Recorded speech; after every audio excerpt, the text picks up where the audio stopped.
Mire, señorita, ¿no se parece usted a la top model esta? ¡Me han robado el bolso! No te quedes parado, Pedrito. Que debería ir, ¿no? Pero ya, hombre, ya. Voy. Venga. ¡Policía! Pedro es un tipo simplón y cobarde que nunca se ha atrevido a nada audaz, ¡Coge el bolso y te reviento! pero a quien la vida está a punto de arrastrar a una peligrosa aventura. Mateo ha muerto. No jodas. Vaya palo, tío. ¿Quién coño es Mateo? Un amigo ha muerto en Río de Janeiro y él es el único que puede repatriar el cadáver, pero el trámite, huelga decirlo, no resultará lo que parece a simple vista. Así arranca De Perdidos a Río, una buddy movie, es decir, una película de compadres en apuros.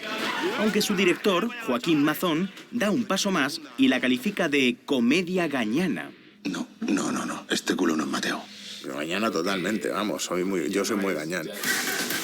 Mi hermano es muy público llano, de que va al cine y tal, y la película la ha visto 4 veces y las 4 ha llorado de la risa, porque es muy gañán, como soy yo también, y como es la peli.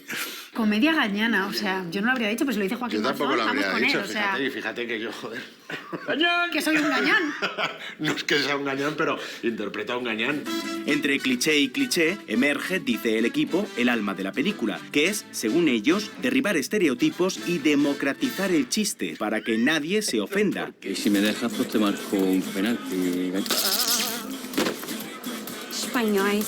Yo me senté con los chicos y les dije, bueno, tenemos este guión que es divertido, está muy bien escrito, genial, pero vamos a cargarnos los estereotipos, porque había mucho estereotipo de macho ibérico, también porque estaba escrito de hace tiempo, ¿eh? Pero hay que ofenderse, para eso está el cine, para eso está el teatro, para ir y revolverte en la silla o de la manera que sea.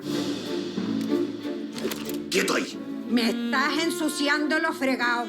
La verdadera igualdad creo que llegará cuando nos podamos reír de cualquier colectivo sin pensar que les estamos haciendo daño. ¿No es eso la verdadera discriminación? El decir, no voy a hacer un chiste con él y con sus características precisamente para no... porque ya bastante tiene con lo que tiene.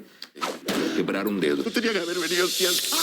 ¿Ofender o no ofender? He ahí la cuestión y el dilema de la comedia gamberra en el siglo XXI. Tú tranquilo, hombre, que todo va a salir bien. Confía en mí. No te va a gustar curar la sífilis a degenerados en un cuchitril.